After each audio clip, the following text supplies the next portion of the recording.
I heard someone say once, you don't judge the medicine based on those who haven't taken it. You know, you judge the medicine based on those who have, and those are the saints. You look at their lives. Yeah, you know? the saints. That's another thing that's just been really cool, is to see some of the lives of the saints. Because I mean, as you learn, if you're going in through confirmation or whatever, you pick a patron saint to be, what is it? Yeah, your patron saint, confirmation saint. Your confirmation saint. And so I've been really thinking about that, and like, who am I going to choose?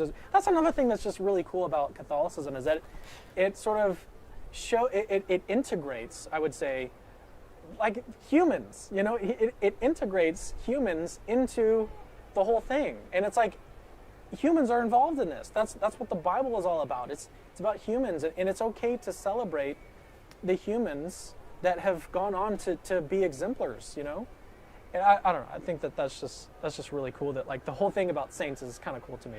Also because I'm a real big fan of the soul building theodicy, which is an answer to why God allows so much suffering in the world.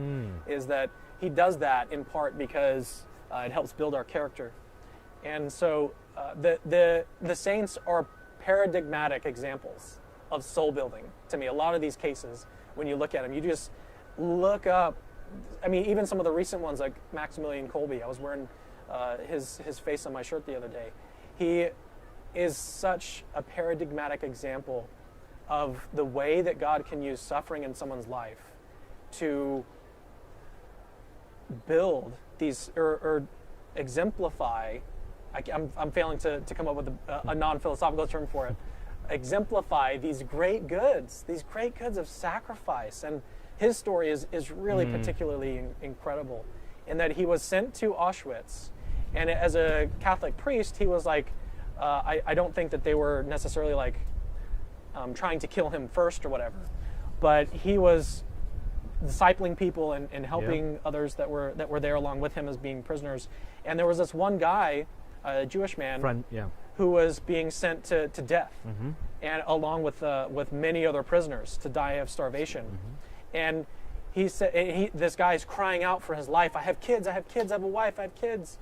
And the priest just goes, take me instead. Maximilian just goes, hey, just take me instead, I'll do it. And like, no one could believe it. Like, this Catholic guy wants to die in place of this Jewish man. Go ahead. Yeah, sorry, I was in Auschwitz this year. Or he may not have been Jewish. He may have been... No, you're right, Franciszek Gajowniczek.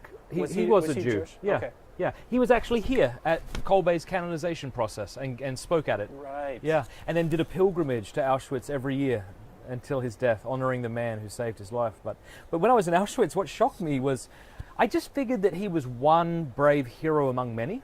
So I felt a little silly asking our tour guide if she had heard of Maximilian Kolbe, and she says, of course. And there's like a big candle in that starvation bunker. There's a big plaque dedicated to this man. And they say that in the starvation chamber they were used to hearing screams and groans, and he was hearing the Catholics' confessions. He was praying with them. Oh my gosh, how good is the Lord? How good is the medicine He wants to give us if we'll just take it, huh? You know, I got the joy of doing the Scovey tour the other day, where you go beneath the Vatican. Yes. Beneath I St. didn't get Peter's. to do it. I'm so upset. Maybe we'll try it tomorrow morning. Maybe someone will hook us up. Pope Francis, if you're watching, surely you can pull the strings. But it was such a joy. Here. He's somewhere over there. Is he? Yeah, where is he? Well, we don't know. He's over there. No, I saw it this morning. I saw where he lives. Ah, that's beautiful. It's right on the other side of the basilica. But what was fascinating to me, right, is so like Nero hosts a circus here, and he kills St. Peter, who is crucified upside down. The new Eliakim. Yeah, the obelisk that we see here, did I pronounce that right? Is maybe one of the last things he sees before he dies. Here's what else is cool. Obelisk. This was taken from Egypt to Rome to show that the Romans are greater than the Egyptians. And then the friggin' Catholics take it and put a cross on top of it. Boom! I love that. Yeah. The subsuming of all things and giving it to the glory of God. But what was fascinating to me, right, is St. Peter's well, the altar at St. Peter's is built upon another altar, and it was only in the 1930s.